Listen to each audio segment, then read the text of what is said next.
I think it was disgraceful that the intelligence agencies allowed any information that turned out to be so false and fake out. I think it's a disgrace. And I say that, and that's something that Nazi Germany would have done and did do. I think it's a disgrace. That information that was false and fake and never happened got released to the public. As far as BuzzFeed, which is a failing pile of garbage, writing it, I think they're going to suffer the consequences. They already are. And as far as CNN going out of their way to build it up, and by the way, we just found out I was coming down. Michael Cohen is a very talented lawyer, he's a good lawyer in my firm. It was just reported that it wasn't this Michael Cohen they were talking about. So all night long, it's Michael Cohen. I said, I want to see your passport. He brings his passport to my office. I say, hey, wait a minute, he didn't leave the country. He wasn't out of the country. They had Michael Cohen of the Trump Organization was in Prague. It turned out to be a different Michael Cohen. Sure. It's a disgrace what took place. It's a disgrace. And I think they ought to apologize to start with Michael Cohen. Sir, since you're attacking us, can you give us a question? Mr. President-elect. Go ahead. Mr. President-elect, since you are attacking our news organization, can you give us a chance? Your organization. You are attacking our news organization. Can you give us a chance to ask a question, sir? Go ahead. Sir, can you state, Mr. President-elect, can you state categorically, Mr. President-elect, can you give us a question? You're attacking us. Can you give us a question? Don't be rude. Can you give us a question? I'm not going to give you a question. Can you state categorically? You are fake news. Sir, go ahead. Can you state categorically? Unbelievable. Donald Trump giving to the media as good as he gets. I can't recall another president fighting back against the fake news hoax media in this way ever. I recall there was about 10 seconds where George H.W. Bush, the first Bush president, spoke curtly to CNN when they made a wild accusation of personal misconduct against him. But that fight back lasted about 30 seconds. Donald Trump knows the only way to deal with fake news is to call out the elephant in the room, as he did. He hasn't even taken his oath of office yet. He's not even inaugurated as president, and he has already shown the true colors of CNN and BuzzFeed. Not bad work for one morning. Well, joining us now via Skype from New York is my friend Pamela Geller, the editor of PamelaGeller.com. Great to see you, my friend. You watched this press conference today. Tell me your thoughts on how Donald Trump handled what I know you like to call the enemy media. I call it the media party, or the lying media, the hoax media. How would you give, what kind of grades, if you were like a figure skating judge out of 10, what would you give Donald Trump for his performance there? A 12. It was thoroughly enjoyable for those of us that have been battling, like yourself, against this propaganda machine that cloaks itself in press freedoms and the Fourth Estate and all that nonsense. It was a brilliant moment. What's interesting to me is that we have been covering, quote unquote, the fake news that the enemy media has been generating, manufacturing for at least 10 or 15 years.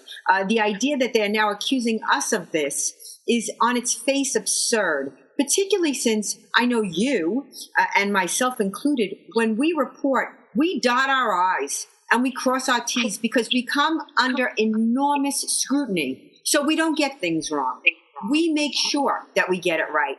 The enemy media, on the other hand, has never been accountable to anyone. It's absolute power in the information battle space without accountability. So I tip my hat to Donald Trump for calling it like it is. And by the way, that moment, that clip that you just ran, that's why he got elected. Yeah, you're exactly right. And I got to tell you, I remember when Donald Trump burst on the scene as a candidate a year and a half ago, and I was a little bit skeptical because I thought, well, maybe he's doing this just for PR, or maybe he won't sell well outside of Manhattan because he has certain big city eccentricities. But I learned after watching for a few months that combativeness, that pugilism, is exactly what was missing in Mitt Romney, in John McCain, in Bob Dole. By the way, Donald Trump is turning out to be a very principled conservative president in his appointments. I mean, he's appointing great people with strong beliefs, which I think was another curiosity. People thought, well, is he really liberal? Is he really conservative? Who is he? But that fighting nature, that stubbornness, that if you're hit back twice as hard, that is the only reason I think he succeeded against Hillary Clinton and her allies in the media. That pugilism is the only reason he won. Absolutely. I mean, it's refreshing for those of us who, I'm sure you've had one of those nightmares where in your dream you're screaming and nothing comes out. Well, Trump has come out. And this story that's been circulating, that CNN ran, that BuzzFeed ran, is so ridiculous on its face. This idea of a golden shower in a bed that Trump had slept in. I mean, you don't need to be an M16 or a CIA agent to smell a rat. And by the way, it echoes the fake documents that the Dan Rather and the gold standard of journalism, 60 Minutes, tried to run by the American people when they had these fake military records.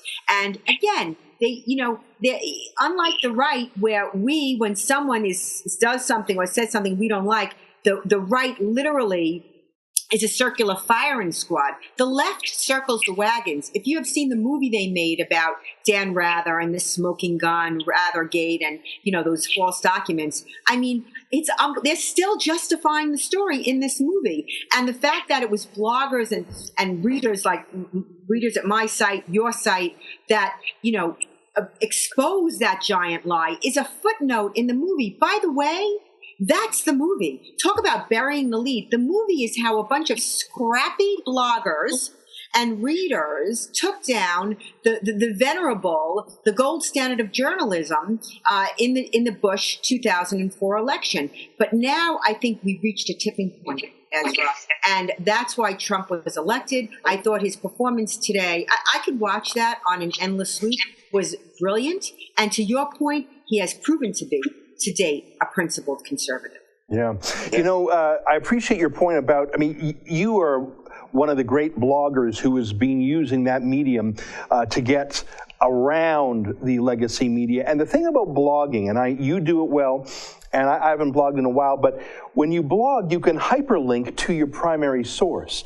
And you start to get into a habit of every time you look at another document, you link to it. So if someone is skeptical, or if they want to learn more, they can just click and find it. That's something that obviously is not there in a newspaper or on a TV channel. So I think someone who comes up the ranks of CNN, for example, or even the New York Times, they can fake it, because unlike a blogger like you and unlike I used to be, they're not footnoting in real time. They're sources. And as you say, the people who caught Dan Rather were severely normal people distributed around the world. I think enough people go around the media now, and even Donald Trump's press conferences are all live streamed on YouTube. I bet you he gets more viewers directly through Twitter, directly through YouTube and Facebook, than he does through CNN, who maybe 1 million people watch, half of whom are trapped at airports. Yes, we're forced. Those of us that travel a lot are forced to watch that. Look, this fake news has been a business for a long time. It's interesting how they project it now onto us. I mean, let's talk about Mitt Romney's dog on the roof of his car. How many New York Times stories did they run about Mitt Romney's dog he was taking the dog on vacation, which I think was a very loving thing. That was a fake news story. The fact that now we find out Trump's sworn enemy, the never Trumper, John McCain, gave that document to the FBI, I think speaks volumes about the right. It speaks volumes about the rhinos that we have to purge. The idea that Reince Priebus now is with the Trump administration. Look, some of the rhinos get it. Some of the GOP establishment get it. Either they're going to join the power of the people, or they're going to go the way of the Whig Party, which ushered in, as you know, the Republican Party, and the first president was President Abraham Lincoln. That's what we're seeing. I feel that this is analogous. The Trump presidency and the Trump election is analogous to the Abraham Lincoln presidency. Yeah. Michael Crichton, the late novelist, who was very countercultural in that he was sort of a stealth conservative in many ways. I was just reading something that he read the other day. He says that there's this phenomenon that so many of us, if we read a story in the newspaper that we know something about, often we'll see how falsely reported it is, how biased it is, or just how plain wrong it is. And he just, in this little essay I was reading, was saying, cause and effect is flipped. Because the ground is wet, it was raining, as opposed to the reverse. So in his little essay, he said, we read an absurd news story that we know is wrong in every way, and then we turn the page and we refresh our mind and we say, oh, so what's the truth about the next story? And we forget how discredited the messenger is. And let me ask you this question, Pamela. Do you think that the explosive thermonuclear discrediting of BuzzFeed and CNN by running this obvious hoax, do you think that will finally shake people out of the laughable motto, CNN, the most trusted name in news? Do you think that Michael Crichton effect is still there? Will people say, oh yeah, they got that wrong, but I believe everything else they have to say? Or do you think they've nuked themselves now in the minds of most Americans? I think that it's a major club. I think it's a Moab, the mother of all bombs. And I think what we're witnessing, nothing happens for decades. They've been in charge in the information battle space for decades, from Walter Cronkite, from all of it. And nothing happens for decades, and decades happen in a day. And that's what we're witnessing. And Trump gets that. It's the reason why he goes directly to the American people vis-a-vis Twitter. It's the reason why all of his speeches are live streamed. I run them. I run them. You must leapfrog over the enemy media. We're going to continue to see the building of networks like yours, like Rebel Media, because what happens with people like you and I is, after years of doing this and being consistently correct, not just in the reportage, but in our thinking, you gain credibility. It's just the way it is. Look, if I'm reporting on a story and it's a new news site that I'm not familiar with, I have to tell you, I'm very skeptical. And the left was doing that. They were starting websites called like the Baltimore Gazette, and they would run fake conservative news stories they would hope would be picked up by the conservative webosphere, blogosphere, news sphere, and that would discredit us.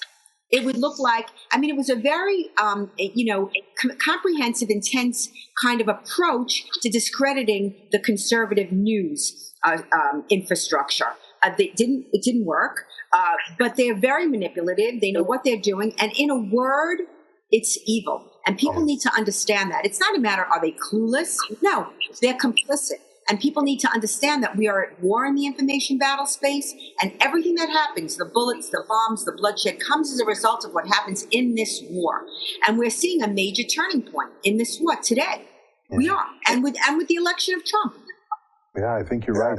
Well, hopefully some of that will cross over the border up here in Canada, too. We sure need it. Pamela Geller, it's always great to see you. Folks, I recommend the website, PamelaGeller.com. If you don't go there every day, you should. Great to see you, my friend. Stay in touch. Thank you. Thanks for watching. Click here to never miss a Rebel update. Want even more of the Rebel? Well, click here to become a premium member.